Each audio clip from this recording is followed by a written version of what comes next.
ஒரு சுவர் கட்ட வக்கீல்ல உங்களுக்கு ஹஜ் யாத்திரைக்கு போறவனுக்கு உங்களுக்கு ஹால் கட்டுவீங்களா? நீங்க வெக்கமா இல்லை உங்களுக்கு?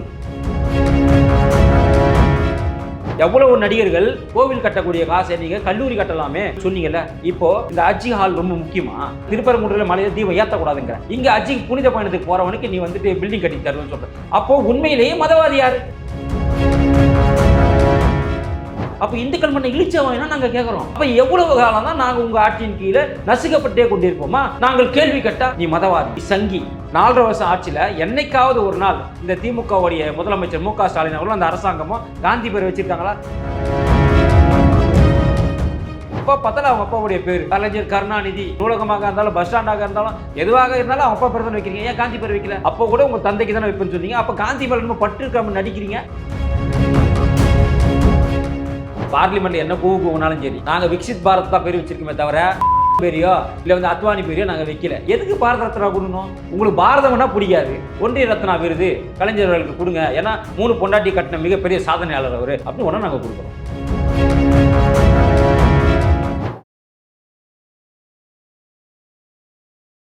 இளையபாரத நேயர்களுக்கு வணக்கம். இன்றைக்கி நம்ம நேர்காணலில் நம்ம சிறப்பு விருந்தினர் பாஜகவின் மாநில சோஷியல் மீடியா பொறுப்பாளரான ஃபயர் சதீஷ் சார் அவர்கள் தான். சார் வணக்கம். வணக்கம் சார், நேற்றுக்கு வந்து பாராளுமன்றத்தில் மிகப்பெரிய பிரச்சனை பண்ணிக்கிட்டு இருக்கிறீங்க. இப்போ எம்ஜி நரேகா, அதாவது Mahatma Gandhi national rural employment ஸ்கீமை வந்து எதுக்கு இப்போ நீங்கள் வந்து விக்ஷித் பாரத் மாற்றுறீங்க? ஏதாவது பிரச்சனை பண்ணுறதுக்காக பிரச்சனை பண்ணுறீங்களா நீங்கள்? இல்லை பிரச்சனை நாங்கள் ஏன் பண்ணுவோம்? பிரச்சனை அவங்க தான் பண்ணுறாங்க. நான் என்ன கேட்குறேன்னா, பேரை வந்துட்டு மாற்றணும். காந்தி பேர் எடுத்துட்டு நாங்கள் என்ன வாஜ்பாய் பேர் வச்சோமா, இல்லை அத்வானி பேர் வச்சோமா, இல்லை மோடி பேர் வச்சோமா? நாங்கள் என்ன பேர் வச்சோம்? விக்ஷித் பாரத்னு வச்சிருக்கோம். இந்த விக்ஷித் பாரத் என்ன, இந்த திட்டத்தை கிட்டத்தட்ட ஒரு 2-3 வருஷத்துக்கு முன்னாடி பிரதமர் துவக்கினார். எதுக்கு துவக்கினார்னா 2047 100 வருஷம் ஆகுது நம்ம சுதந்திரம் அடைஞ்சு. சரிங்களா? அதுக்குள்ள நம்மளோட இலக்குகளை எட்ட வேணும்னு ஒரு டார்கெட்டை ஃபிக்ஸ் பண்ணி அந்த விக்ஷித் பாரத், இந்த விக்ஷித் பாரத் இதுக்கு மட்டும் கிடையாது. இப்போ மகாத்மா காந்தி என்ற பெயர் எடுத்துட்டு விக்ஷித் பாரத் வைக்கிறதுனால மகாத்மா காந்தி வேற விக்ஷித் பாரத் வேற கிடையாது. பாரத் என்றாலே அது காந்தியை தான் குறிக்கும். இன்னைக்கு உலகம் பூராவே காந்தி எங்கேருந்து வந்தால் பாரத தேசத்துலேருந்து வந்தார் தான் குறிக்கும். நாங்கள் காந்தியை பாரதம் வேறா காந்தி வேற பார்க்கல. பாரதம் என்றால் காந்தி, காந்தி என்றால் பாரதம். ஏன்னா மிகப்பெரிய பாரதத்துக்கு சுதந்திரம் வாங்கி கொடுத்தவர் காந்தி. அதனால காந்தியை நாங்கள் பாரத தந்தையாகத்தான் பார்க்குறோம். அதனால தான் தேச தந்தை நம்ம சொல்கிறோம். அப்போ பாரத தந்தையோட பேர் காந்தின்னு எடுத்துட்டாக்கா உடனே அந்த திட்டத்தில் அவர் பேர் இல்லைன்னு ஆகிடாது. உதாரணமாக நமது பாரத பிரதமர் நரேந்திர மோடி அவர்கள் பதவியேற்ற உடனே முதல் கொண்டு வந்த திட்டம் ஸ்வச் பாரத், தூய்மை இந்தியா திட்டம். அதில் எம்எல்எம் என்ன? காந்தி தான், மகாத்மா காந்தி தான். கண்ணாடி, அவரோட கண்ணாடி தான் எம்பளம். அப்போ நாங்க ஒண்ணு காந்தியை மறக்கல, நீங்க காந்தியை மறந்துட்டீங்க, நாங்க மறக்கல. இப்போ பார்லிமெண்ட்ல காங்கிரஸை விட அதிகமாக கலவரம் பண்ணது யாரு? திமுக. 4.5 வருஷம் ஆட்சியில என்னைக்காவது ஒரு நாள் இந்த திமுகவுடைய முதலமைச்சர் மு க ஸ்டாலின் அவர்களும் அந்த அரசாங்கமும் காந்தி பேர் வச்சிருக்காங்களா? எந்த திட்டத்துக்காவது வச்சிருக்காங்களா? கிடையாது. எப்போ பார்த்தாலும் அவங்க அப்பாவுடைய பேரு கலைஞர் கருணாநிதி. அது நூலகமாக இருந்தாலும் பஸ் ஸ்டாண்டாக இருந்தாலும் எதுவாக இருந்தாலும் அவங்க அப்பா பேர் தான் வைக்கிறீங்க. ஏன் காந்தி பேர் வைக்கல? காந்தி மேலே இவ்வளோ பட்டுதல் இருக்குல்ல உங்களுக்கு, அப்போ காந்தி பேர் ஒன்று வைக்க வேண்டியது தானே? ஏன் வைக்காமல் வச்சிங்க? இப்போ கூட உங்கள் அப்பாவுக்கு தானே பேனா செலவைப்பேன்னு சொன்னீங்க. காந்திக்கு நான் தடி செலவைப்பேன், காந்திக்கு நான் கண்ணாடி செலவைப்பேன்னு சொன்னீங்க, சொல்லலை?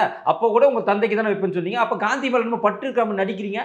இவங்க பொறுத்த வரைக்கும் பாரதிய ஜனதா கட்சி எந்த ஒரு திட்டத்தை கொண்டு வந்தால் அது எதிர்க்கணும். இன்னொன்று, இந்த 4.5 வருஷத்தில் என்னைக்காவது ஒரு வருஷம் நம்மளுடைய முதலமைச்சர் மு க ஸ்டாலின் அவர்கள் காந்தியோட ராஜ்கோட் சமாதிக்கு போய் அஞ்சலி செலுத்தி இருக்கிறாரா? இங்க ஒரு படத்தை வச்சு பூ மாலை தூக்கிட்டு வந்துடுவார். ஆனா கூட்டணி பேசுவதற்காக நிறைய முறை போயிருக்கிறாரு. என்னைக்காவது ஒரு நாள் டெல்லிக்கெல்லாம் கூட்டணி பேசுறதுக்காக போயிருக்காரு, பிரச்சாரத்துக்கு போயிருக்காரு, எவ்வளவு விஷயத்துக்காக டெல்லி போனவர். என்னைக்காவது ஒரு நாள் இந்த 4 வருஷத்துல ராஜ்கோட் போயிட்டு காந்தியோட சமாதிக்கு மரியாதை செலுத்திருக்காரா? பூ மாலை போட்டிருக்காரா? கிடையாது. அப்புறம் உங்கள திடீர்னு காந்தி மேல பட்டுதல் வந்துருச்சு. நான் என்ன கேட்கறேன்னா, காந்தி சுதந்திரம் வாங்கி கொடுத்தாரு. அந்த சுதந்திரத்தை வேண்டாம் என்று சொன்னவர் யாரு? பெரியார். கரெக்டா இல்லையா? காந்தி வாங்கி கொடுத்த சுதந்திரத்தை வேண்டாம் என்று பெரியார் சொன்னார். அந்த பெரியார் வழி வந்த நீங்க இன்னைக்கு காந்தியை பார்த்து சுதந்திரம் வாங்கி கொடுத்த தியாகி அவரோட பேர் எப்படி எடுத்துக்கிறது? முன்னுக்கு பின்பற்றினால வெக்கமா இல்லையா உங்களுக்கு கேட்கறதுக்கு? பெரியார் அதானே சொன்னாரு, எங்களை ஆங்கிலேயர்கள் எங்களை ஆண்டு கொள்ளட்டும், காந்தி வாங்கி கொடுத்த விடுதலை எங்களுக்கு வேண்டாம்னு சொன்னவர் தான் பெரியார். இன்னமும் பெரியார் மேலே எது திடீர்னு உங்களுக்கு காந்தி மேலே பட்டுதல் வந்துட்ட மாதிரி காந்தியோட பேரை நீக்கிட்டீங்கன்னு சொன்னா இதுல எந்த வகையில நியாயம்? இந்த திட்டத்தை நேரு வேலைவாய்ப்பு திட்டம் இருந்ததை மாத்தினதே இவங்க தான்.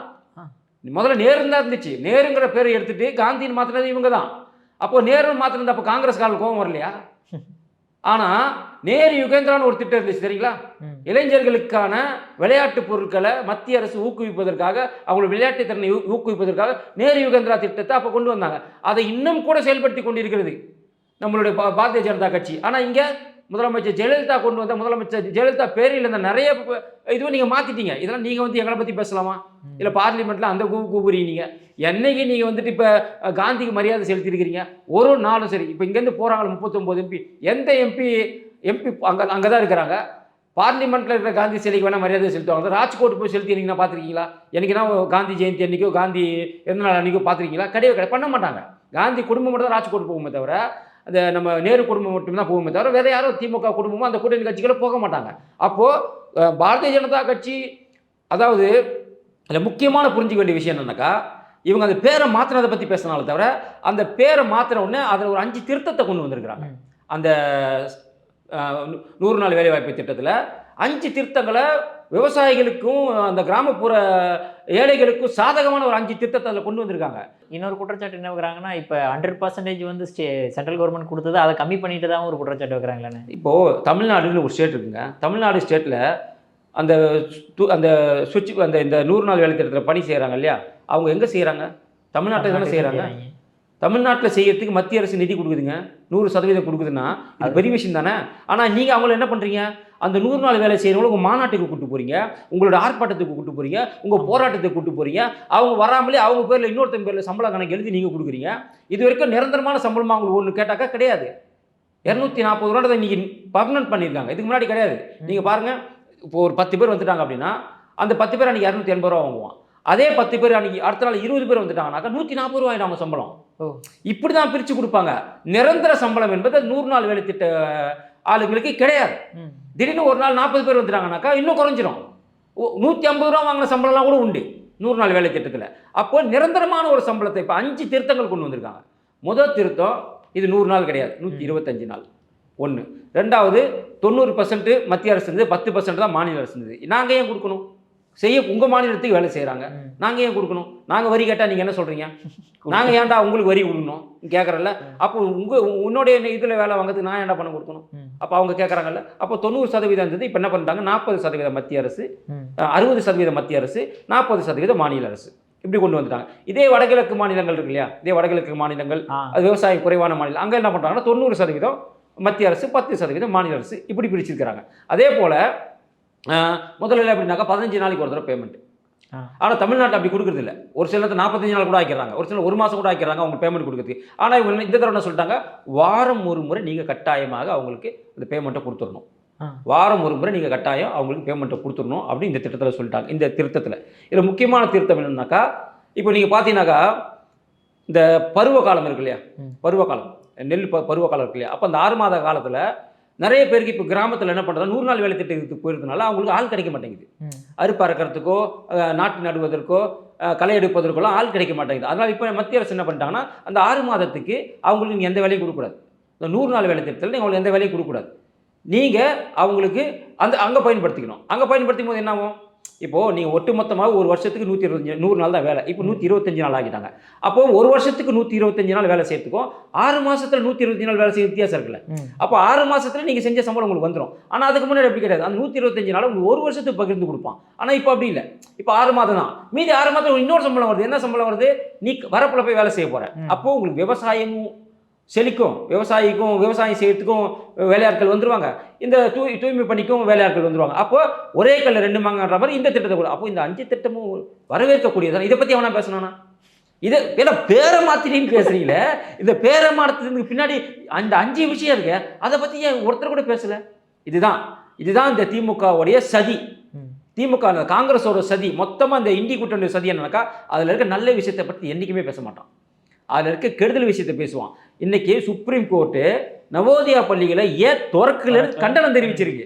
அதில் ஒரு பேப்பர்லேயே ஒரு செய்தியில் கூட வரல. நவோதயா பள்ளிங்கிறது எவ்வளோ பெரிய முக்கியமான ஒரு பள்ளி. அந்த பள்ளி நம்ம ஸ்டேட்டில் வந்தாக்கா எவ்வளோ பேர் பயனடைவாங்க.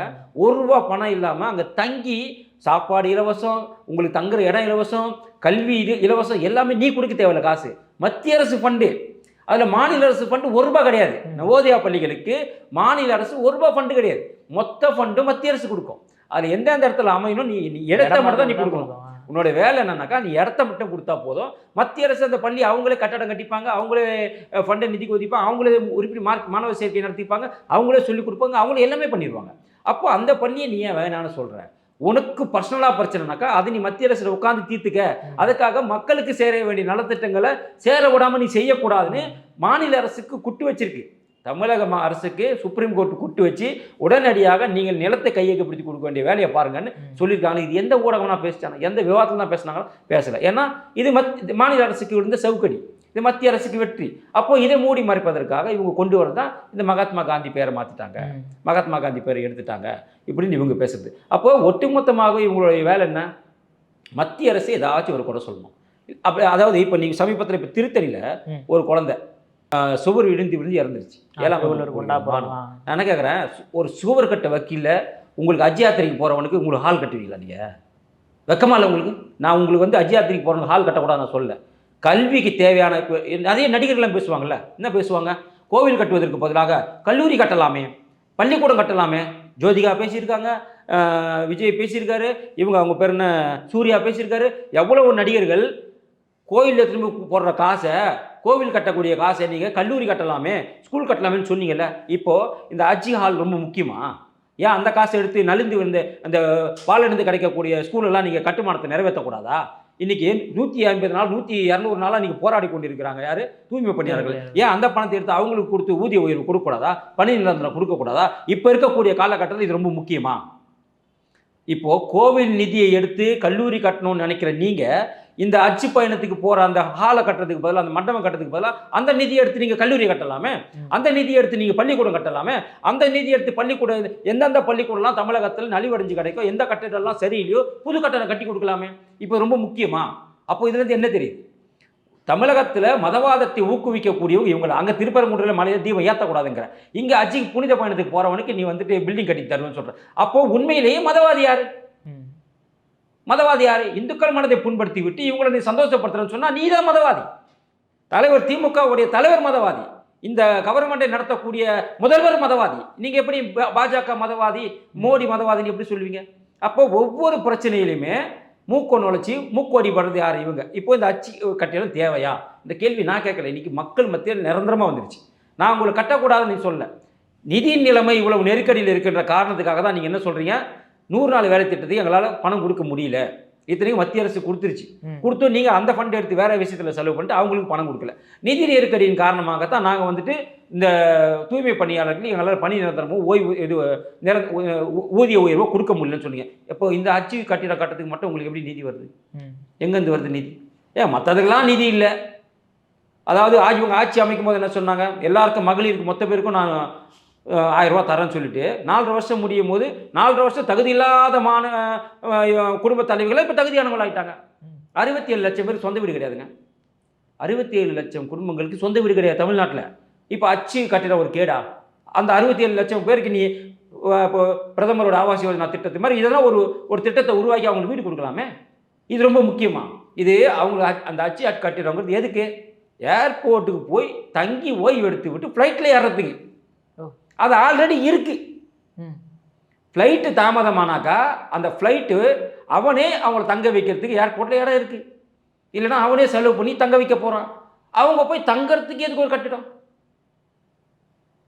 இதே நீ உன்னுடைய சொந்த நிதியில், அதாவது நான் சொல்கிறது இந்து அறநிலையத்துறை சொந்த அந்த நிதி இல்லாமல் தமிழ்நாடு அரசோட சொந்த நிதியில் திருச்செந்தூர் போகிறவனுக்கு மண்டபம் கட்டியிருக்கிறியா? இன்றைக்காச்சும் மண்டபம் கட்டியிருக்கிறியா? அதே போல் பழனி மலைக்கு யாத்திரைக்கு போகிறவனுக்கு ரோடு ஃபுல்லாக மண்டபம் கட்டி வச்சிருக்கியா அவன் தங்கறதுக்கு? அப்போது இந்துக்கள் யாத்திரை போகும்போது மட்டும் ஒரு ஆணியை பிடுங்க மாட்டேன், ஒரு மண்டபம் கூட கட்டி வைக்க மாட்டேன். எவனா மண்டபம் கட்டி வச்சாக்கா கோவில் மண்டபம் தான் அதை இடிப்பேன் புறம்போக்கு இடத்துல கட்டிடுன்னு சொல்லிட்டு.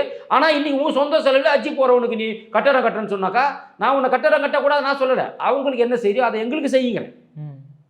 நீ இஸ்லாமியர்கள் செய்யக்கூடாது என்பது சொல்வதற்கு எனக்கு உரிமை கிடையாது, யாருக்கும் உரிமை கிடையாது. நீ அவனுக்கு செய்யக்கூடாது, நீ அவனுக்கு செய். அதே வேலையில் அது எங்களுக்கும் செய். நாங்களும் இந்திய பிரஜை, நாங்களும் இந்தியாவில் தான் இருக்கோம், நாங்களும் வரி கட்டுறோம், அவங்க மட்டும் வரி கட்டல. அப்போது அவங்களுக்கு என்ன செய்யுது அதை எங்களுக்கு செய்யுன்னு சொல்கிறோம். அதை ஏன் நீங்கள் செய்ய மறுக்கிறீங்க? அப்போ நாங்கள் எவ்வளோ பேர் யாத்திரை போகிறோம், வேளாங்கண்ணி யாத்திரை எவ்வளோ பேர் போகிறாங்க, ஏன் அங்கே ஒரு மண்டபம் கட்டி போகிற வழி ஒரு 4-5 மண்டபம் கட்டி தங்கி போகிறதுக்கு வசதியாக ஒரு மண்டபம் கட்டி. அதே போல் திருப்பரங்குன்ற கோயிலுக்கு போகிறாங்க, திருச்செந்தூர் கோவிலுக்கு போகிறாங்க, இவங்களாம் மாலை போட்டு போக வேண்டிய. பழனி முருகன் கோயில் உங்களுக்கு ஒவ்வொரு தடவையும் தெரியும், பழனி முருகன் கோயிலுக்கு போகிறவங்க நடந்து போகும்போது ஆக்சிடென்ட் ஆகி சாப்பிட்றவங்க நிறைய பேர் இருக்காங்க. அப்போ நீ அவங்களுக்கான ஒரு பாதையை சரி பண்ணி கொடு, அவங்களுக்கு மண்டபம் கட்டி நைட்டில் தங்கறதுக்கு ஓய்வறைகள் கட்டி கொடு. அதெல்லாம் செய்ய மாட்டியா? அப்போ அற்புத விழா நடத்துறதுக்கு மட்டும் பணம் செலவு பண்ணுற, அற்புத விழாவுக்கு ஒரு நிதியை ஒதுக்குற, கிறிஸ்தவர்களுக்கு இஸ்லாமியர்களுக்கு அச்சு பயணம் போகிறதுக்கு கட்டிடம் கட்டுற. அப்போ இந்துக்கள் மண்ணை இழிச்சவனா நாங்கள் கேட்குறோம். அப்போ எவ்வளவு காலம் தான் நாங்கள் உங்கள் ஆட்சியின் கீழே நசுக்கப்பட்டே கொண்டிருப்போமா? அப்போ எங்களுக்கு ஒரு விழிப்புணர்வு வந்து நாங்கள் கேள்வி கேட்டால் நீ மதவாதி, நீ சங்கி அப்படி நீ சொன்னினா அதை நாங்கள் மதவாதி என்று ஏற்றுக்கொள்கிறோம், சங்கி என்று ஏற்றுக்கொள்கிறோம். இல்லை மாற்று கருத்து கிடையாது. அப்போ பார்லிமெண்ட்டில் இன்னைக்கு வரைக்கும் நான் கேட்குறேன், பார்லிமெண்ட்டில் மக்களுக்கான ஒரு பிரச்சனையை பற்றி நீங்கள் பேசியிருக்கீங்களா? அப்போ ஐயா எங்களுக்கு காவிரிலேருந்து தண்ணி வரல, மீட்டு கொடுங்க. ஐயா எங்களுக்கு மேகதாது கட்டுறன்னு சொல்லிட்டான், காங்கிரஸ் ஆட்சி அங்கே டிஸ்மிஸ் பண்ணுங்க. அங்கே அவன் கட்டணன்னு சொல்லிட்டான், சுப்ரீம் கோர்ட்டு தீர்ப்பை மீறி கட்டணன்னு சொல்கிறான். எங்களுடைய சட்டசபையில் தீர்மானம் நிறைவேற்றினீங்கல்ல, என்ன தீர்மானம் நிறைவேற்றினீங்க? மேகதாது அணையை கட்ட நாங்கள் விட மாட்டோம் அப்படின்னு சொல்லிட்டு அனுப்பிச்சிங்கல்ல. அந்த மசோதாவுக்கு சுப்ரீம் கோர்ட்டுக்கு போனியா? நீ போல. ஆனால் துணைவேந்தர்கள் நாங்கள் தான் நியமிப்போன்றதுக்கு மட்டும் நீ அங்கே போன. அப்போ உனக்கு லாபம் கிடைக்க வேண்டிய விஷயத்துக்கு மட்டும் நீ போகிற. அங்கே காங்கிரஸ் கூட்டணி, அதனால நீ மசோதா நிறைவேற்றிட்டு 9 ஓட்டையை மூடிட்டு இருக்கிற. ஏன் அப்போ சுப்ரீம் கோர்ட்டுக்கு போ. இன்றைக்கே அவன் குழு அமைச்சிட்டான், மேகதாதுல அணை கட்டுவதற்கு நிதி குழு அமைச்சிட்டா, எல்லா குழுவும் இன்னைக்கு அமைச்சிட்டான். அப்போ என்ன பண்ணிட்டு இருப்ப? நீ மணி ஆட்டிட்டு இருப்பீங்களா? நீங்கள் அப்போ அவங்க அணை கட்டுற வரைக்கும் மணி ஆட்டிட்டு இருப்பீங்களா? இப்படி தானே கட்சி தீவு தாரை வார்க்கும் போது உங்கள் தந்தை மணி ஆட்டிட்டு இருந்தாரு. இப்போது நீங்களும் மேகதாதுல அணை கட்டுற வரைக்கும் மணி ஆட்டிட்டு இருப்பீங்களா? இன்னைக்கு பெரியார் வண்டி பெரியார் அந்த பெரியார் டேம் பிரச்சனை பெரிய பிரச்சனை. அங்கே யார் கூட்டணி இருக்கா? உங்கள் இண்டி கூட்டில் இருக்கவங்க அங்கே இருக்கிறான். அப்போ நீங்கள் அங்கே ஏன் அவங்ககிட்ட பேசலை? பெரியார் டேமை இன்னைக்கு வரைக்கும் பெரியார் டேமை பராமரிக்கிறது நீயா நானாங்கிறதுல பிரச்சனை இருக்குது. ஒவ்வொரு தடவையும் பராமரிப்புக்காக நம்ம போனாக்கா அங்கே இருக்கக்கூடிய காவல்துறை தடுத்து நிறுத்துறான். நீ ஏன் டேமுக்குள்ளே வரேன்னு கேட்குறான். ஆனால் டேமை பராமரிக்க வேண்டிய பொறுப்பு நம்ம கிட்ட இருக்குது. சுப்ரீம் கோர்ட் அதை சொல்லியிருக்கு. அப்போது ஒவ்வொரு முறையுமே நீங்கள் நீங்கள் வந்துட்டு விட்டு கொடுத்த உரிமைகளை மீட்டு கொடுக்கக்கூடிய வேலையில் பாரதிய ஜனதாவும் அதிமுகவும் இருக்குது. நீங்கள் ஒவ்வொரு விஷயமா விட்டு கொடுக்குறீங்க, அது ஒவ்வொரு விஷயமா மீட்டு கொடுக்குறது இது. ஆனால் எப்போ பார்த்தாலும் நீ இந்தி உள்ளே வந்துடக்கூடாது, பாஜக உள்ளே வந்துடும், சங்கி கூட்டம், மதவாதம், இன்னும் எவ்வளோ நாள் இதே சொல்லிட்டு இருப்பீங்க? இன்னும் எவ்வளோ நாள் இதே சொல்லிங்க? மக்கள் மாறிட்டாங்க. மக்கள் மாற்றத்திற்கான விளைவு தான் நம்ம கூட்டணி 18.8% ஓட்டு எடுத்துச்சு இல்லைங்களா? இன்றைக்கி கடைசியாக பேசியிருந்தார், என்னோட ஐடியாலஜிக்கலே நீங்கள் புரிஞ்சிக்க மாட்டேங்கிறீங்க, எங்ககிட்ட நீ மோதனாக்கா சரிப்பட்டு வர, இப்படிலாம் ஒரு முதலமைச்சர் பேசுகிறார். என்னமோ ரோட்டில் போகிற ஒரு ரவுடி பையன் பேசுகிற மாதிரி, என்னமோ மிரட்டும் தோணல. அமித்ஷா வந்தாலும் ஒன்றும் பண்ண முடியாது, ஆட்டுக்குட்டி வந்தாலும் ஒன்றும் பண்ண முடியாது. இதெல்லாம் என்ன ஒரு முதலமைச்சர் பேசக்கூடிய பேச்சா? சமீபத்தில் இந்த இளைஞரணி மாநாட்டில் திருவண்ணாமலையில் பேசியிருக்காரு. நீ அதாவது இளைஞர்கள் சந்தோஷமாக இருக்குது, நீ என்ன வேணால் பேசுவியா? ஒரு ஒரு ஒரு தராதரம் தேவையில்லை உங்களுக்கு. எப்படி பேசணும், ஒரு முதலமைச்சராக இருக்கக்கூடியவங்க எப்படி பேசணும் அப்படின்னு. தமிழ்நாட்டில் தனி நாடா? இல்லை தமிழ்நாடு தனி நாடான்னு கேட்குறீங்க. எங்கே இருக்கீங்க நீங்கள்? தமிழ்நாடு என்பது இந்தியாவோட ஒருங்கிணைந்த பகுதியில் ஒரு மாநிலம். நீ என்னமோ தமிழ்நாட்டோடைய அதிபரா? நீ இல்லை தமிழ்நாட்டோடைய பிரதமரா? நீ இல்லை தமிழ்நாடே உங்கள் சொத்தா? அப்படி இருக்கும்போது தமிழ்நாட்டுக்குள்ளே நுழைய முடியாது, தமிழ்நாட்டுக்குள்ளே வர முடியாது, தமிழ்நாட்டுக்கு போக முடியாது. இப்படி சொல்லியே தான் ஆந்திராவில் வந்துட்டோம், இன்றைக்கி கேரளாவில் வந்துட்டோம். கேரளாவில் இது திராவிட மண் தானே, கேரளாவும் திராவிட மண் தானே. கேரளாவில் இவங்க 15 தொகுதியில் போட்டிட்டாங்க, திமுக 0. தெரியுமா உங்களுக்கு? அங்கே போட்டிட்டாங்க. உள்ளாட்சி தேர்தலில் 15 இடத்துல போட்டிட்டாங்க, 0. நாம் போட்டிட்டேன் திருவண்ணாமலத்தில் 50 இடத்துல ஜெயிச்சிருக்கிறோம். போன தடவை 0 இருந்ததெல்லாம் 4, 5ன்னு ஏறி இருக்கிறோம். இன்றைக்கி நீங்கள் போட்டிட்டு ஜெயிக்கக்கூடிய தொகுதியில் பார்த்து இவங்க போட்டிட்டாங்க. 15 தொகுதியில் டெபாசிட் காலி. 5 ஓட்டு, 8 ஓட்டு, 10 ஓட்டு. எந்த டிவினா போட்டாங்களா இதை? திமுக போட்டிட்டதே போடல. ஆனால் திமுக 15 இடத்துல போட்டிட்டாங்க உள்ளாட்சி தேர்தலில். ஆமாம், கேரளாவில். அதுவும் நம்ம எல்லை ஓரமாக இருக்கக்கூடிய, தமிழக எல்லை ஓரமாக இருக்கக்கூடிய அந்த வார்டு எலெக்ஷனுக்கு கவுன்சில் எலெக்ஷனில் இவங்க போட்டிட்டாங்க. 15 தொகுதியில் போட்டிட்டு டெபாசிட். விடுதலை சிறுத்தைகள் போட்டிட்டாங்க, அவங்களும் 10 இடத்துல போட்டிட்டு தோல்வி.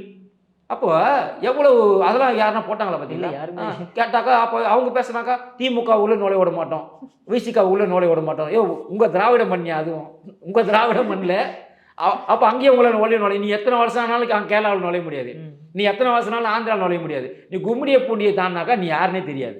அப்படி இருக்கும்போது நீ பாரத பிரதமரையோ நீ அமித்ஷா உள்ளே நுழைய முடியாதுன்னா சொன்னினாக்கா அதற்காகவே உள்ளே நுழைவாங்க, அதற்காகவே பெரிய விலையை கொடுப்பாங்க. அந்த விலை எவ்வளோ பெரிய விலையாக இருக்கணுன்றது நீங்கள் தான் தீர்மானிக்கணும், நாங்கள் தீர்மானிக்க மாட்டோம். நாளை வெற்றி நமதே, ஓகே, மாற்று கருத்து கிடையாது. நீ பார்லிமெண்ட்டில் என்ன கூவுனாலும் சரி, நாங்கள் விக்சித் பாரத் தான் பேர் வச்சிருக்கோமே தவிர உங்கள் அப்பன் பேரையோ இல்லை வாஜ்பாய் பேரையோ இல்லை அத்வானி பேரையோ நாங்கள் வைக்கல. இதே உங்கள் அப்பன் பேரை வச்சுதான் ரொம்ப சந்தோஷப்பட்டுருப்பாங்கன்னு நினைக்கிறேன். அடுத்த தடவை ஏதாச்சும் உங்களுக்கு வாய்ப்பு கிடைச்சதுன்னா தயவு செஞ்சு ஏதாவது திட்டத்துக்கு கலைஞர் பேர் வைங்க. அப்போயாச்சும் இவங்களுக்கு மூடிட்டு இருக்காங்களா இல்லையான்னு பார்ப்போன்னு நம்ம பிரதமரை கேட்கணும். வெயிட் பண்ணுங்க, பாரத ரத்னா கொடுத்துருவாங்கன்னு நினைக்கிறேன். பாரத, அதுதான் நான் கேட்குறேன், எதுக்கு பாரத ரத்னா கொடுக்கணும்? உங்களுக்கு பாரதம்னா பிடிக்காது, உங்களுக்கு ஒன்றிய அமைச்சகம் தான் சொல்கிறீங்க, வேணா ஒன்றிய ரத்னா விருது வேணால் தரோம் நாங்கள், அது கூட மேலே சிபாரிசு பண்ணி ஒன்றிய ரத்னா விருது கலைஞர்களுக்கு கொடுங்க, ஏன்னா 3 பொண்டாட்டி கட்டின மிகப்பெரிய சாதனையாளர் அவர் அப்படின்னு ஒன்றா நாங்கள் கொடுக்குறோம். அடுத்ததாக பார்த்தோம் அப்படின்னா இப்போ திடீர்னு திருப்பரங்குன்றத்தில் வந்து வக்பரியம் வந்து அந்த இருக்கக்கூடிய தீபமே எங்களோட இடம் அப்படின்ற மாதிரி ஒரு வாதம் வைக்க ஆரம்பிச்சிட்டாங்களே. இவ்வளோ நாள் அமைதியாக இருந்தாங்க, திடீர்னு இப்போ கோர்ட்டுக்கு வந்து இந்த பிரச்சனையை ஆரம்பிக்கிறாங்க. அதே அவங்க அந்த கல்வெட்டு எடுத்து காமிச்சிடணும். அந்த கல்வெட்டு 1808. அவங்க அந்த இதில் அப்போ 200 வருஷம் தான். அப்போ 200 வருஷம் தான் அந்த தர்கா கூட கோவில் தூண் மேலே தான் கட்டியிருப்பாங்க. அவங்க வந்து தர்காவை எழுப்பலை. உங்களுக்கு தெரியும் தர்கா எப்படி இருக்கும், கோவில் எப்படி இருக்குன்னு தெரியும். அது கோவில் மேலே எழுப்பப்பட்ட தர்கா, கோவில் மீது எழுப்பப்பட்ட தர்கா. அதாவது அங்கே இருக்க ஒரு மண்டபத்தை டெமாலிஷ் பண்ணிவிட்டு அதுக்கு மேலே இவங்க அந்த தர்காவை கட்டியிருக்காங்க. 1808 தான் தர்காவை கட்டியிருக்கிறதா அந்த கல்வெட்டில் இருக்குது. அவங்களுடைய தர்கா கல்வெட்டில் இருக்குது. அது இன்றைக்கி மிகப்பெரிய ஒரு பேசும் பொருளாக இன்றைக்கி மாறிடுச்சு.